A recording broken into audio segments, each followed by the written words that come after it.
2,4 jutaan adalah harga flash sale dari HP Infinix Note 40.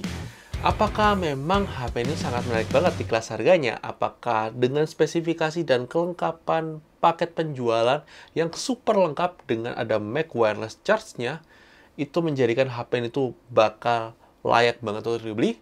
Mari kita lakukan review dari Infinix Note 40 ini ya guys. Sebelum kita berbicara detail review dari HP ini, mari kita berbicara spesifikasi singkat dari HP ini. Di mana HP ini dibekali oleh prosesor MediaTek Helio G99 Ultimate, RAM 8GB, storage 256GB UFS. Jadi, mari kita bahas review dari HP ini ya guys. Aspek pertama yang akan kita bahas dari sisi performance-nya, di mana HP ini tuh punya performance yang termasuk bagus untuk kelas harganya. Mau kalian pakai buat sosial media, mau kalian pakai buat browsing, scrolling, nonton, itu aman banget guys, lancar banget. Buat gaming pun masih termasuk bagus untuk kelas harganya. Untuk itu kita uji coba terlebih dahulu untuk benchmark. Kalian bisa lihat skor Geekbench 6-nya, kita uji coba untuk menguji performance dari HP ini. Kemudian kita coba menggunakan 3D Mark Wildlife Extreme Stress Test, kalian bisa lihat skornya di layar kalian. Dan terakhir kita coba menggunakan PC Mark, kalian bisa lihat skornya di layar kalian. Overall, ini HP yang punya performance yang menarik banget ya guys. Kemudian bagaimana dengan gaming? Kita coba 4 game Mobile Legends, kalian bisa lihat untuk settingnya. Untuk rata-rata FPS-nya, memang agak disayangkan untuk FPS-nya itu kayak di lock di 60 FPS meskipun terbuka refresh rate super. Ya semoga Infinix memberikan update supaya bisa FPS-nya mentok di 90 FPS karena yang 60 FPS saja itu sudah stabil di 60-an ya guys. Dan itu lucu banget buat Infinix. Kemudian untuk game berikutnya, game PUBG Mobile kan bisa untuk settingnya. Untuk rata-rata FPS-nya, kemudian kita coba menggunakan game COD Mobile, kalian bisa untuk settingnya. Untuk rata-rata FPS-nya. Dan terakhir kita coba menggunakan game Genshin Impact, kalian bisa untuk settingnya. Dan rata-rata FPS-nya ya guys. Overall ini adalah HP yang punya performance masih bagus banget untuk kelas harga 2 jutaan ya guys. Aspek berikutnya dari sisi kameranya, di mana HP ini dibekali oleh kamera 108 megapiksel dan kamera depan sebesar 32 megapiksel. Untuk kualitasnya sendiri, kalau kita uji coba, itu menurut kita masih termasuk bagus. Bahkan menurut kita lebih improve dari generasi sebelumnya di Infinix Note 30. Dimana Infinix Note 40 ini punya kamera yang lebih bagus, lebih baik, lebih better. Cuma memang ada sedikit catatan ketika dalam kondisi low light yang perlu diperbaiki oleh Infinix dengan update software. Khususnya dari sisi autofocusnya untuk di kameranya, kamera utamanya. Kalau kita lihat untuk kualitasnya, ya masih termasuk bagus ya guys. Untuk kelas harganya, untuk overall keseluruhan.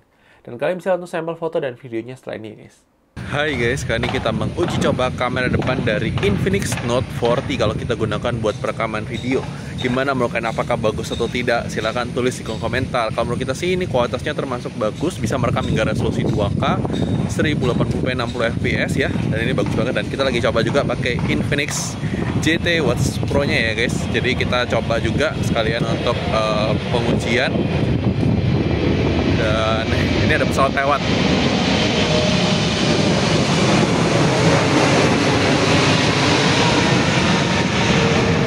Gimana? Apakah bagus atau tidak? Silahkan tulis di kolom komentar ya guys. Oke guys, ini dia adalah sampel perekaman kamera belakang dari Infinix Note 40. Jadi kalau kita gunakan buat perekaman video kurang lebih seperti ini untuk kualitas kamera belakangnya. Di sini kita rekam dengan resolusi 2K.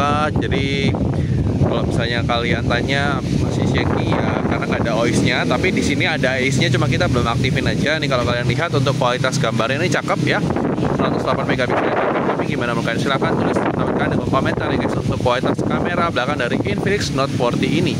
Oke guys, ini dia adalah sampel perekaman kamera depan dari Infinix Note 40 kalau kita gunakan dalam low light ya guys. Jadi ini termasuk bagus banget untuk kelas harga 2 jutaan ya. Untuk kualitasnya ini masih acceptable dan ya bahkan di harga yang HP ada harga 45 juta yang punya kualitas malah di bawah ini. Ini bagus, termasuk bagus ya. Dan gimana menurut kalian? Untuk kualitasnya ini bagus, dan ini kita nggak aktifin ACE-nya ya, kita aktifin ini mode normal saja, kita pegang handheld saja. Kalau bagus silahkan tulis di kolom komentar, kalaupun kurang juga silahkan tulis di kolom komentar ya guys. Kalau kita sih bilang sih ini termasuk lumayan bagus ya guys untuk kelas harganya ya guys. Silahkan tulis di kolom komentar. Oke guys, ini dia adalah sampel perekaman kamera belakang dari Infinix Note 40 kalau kita gunakan buat perekaman video dalam kondisi low light ya. Ini termasuk lumayan guys untuk kualitasnya. Termasuk lumayan bagus ya. Cuma ini autofokusnya ya kayaknya autofokusnya yang agak sedikit kesulitan untuk kamera belakangnya.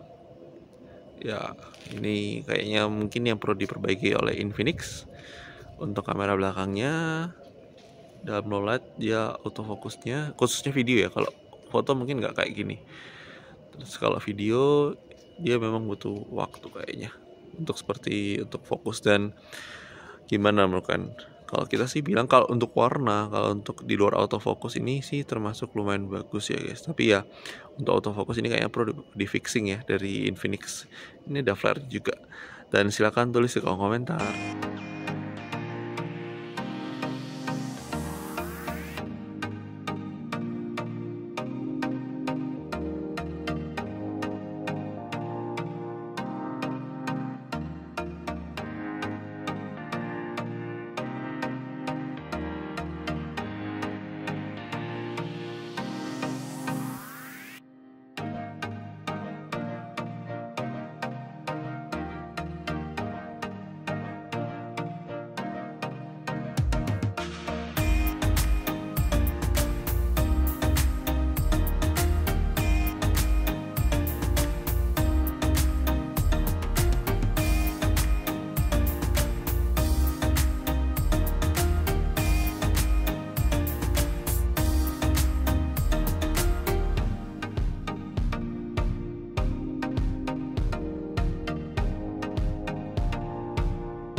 Kemudian kualitas layar AMOLED Full HD Plus 120Hz, support YouTube hingga 4K 60fps HDR, Netflix maksimal di 1080p, Wi-Fi-nya sudah L1, kemudian batas layarnya di bawah terik matahari juga termasuk aman dan terlihat dengan baik, always on display-nya aman, dan itu suatu hal yang bagus dan biasanya juga tipis ya guys untuk kelas harganya. Kemudian kualitas dual speaker by JBL-nya itu termasuk bagus untuk kelas harganya. Kalian bisa dengarkan tuh sampel audio speakernya di video unboxing ya guys.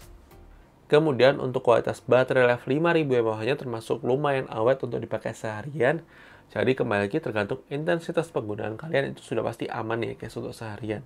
Kemudian untuk charging sendiri, HP ini dibekali oleh kepala charger 45 watt yang sudah support 45 watt yang butuh waktu 1 jam untuk full charge dari 1% ke 100% ya guys.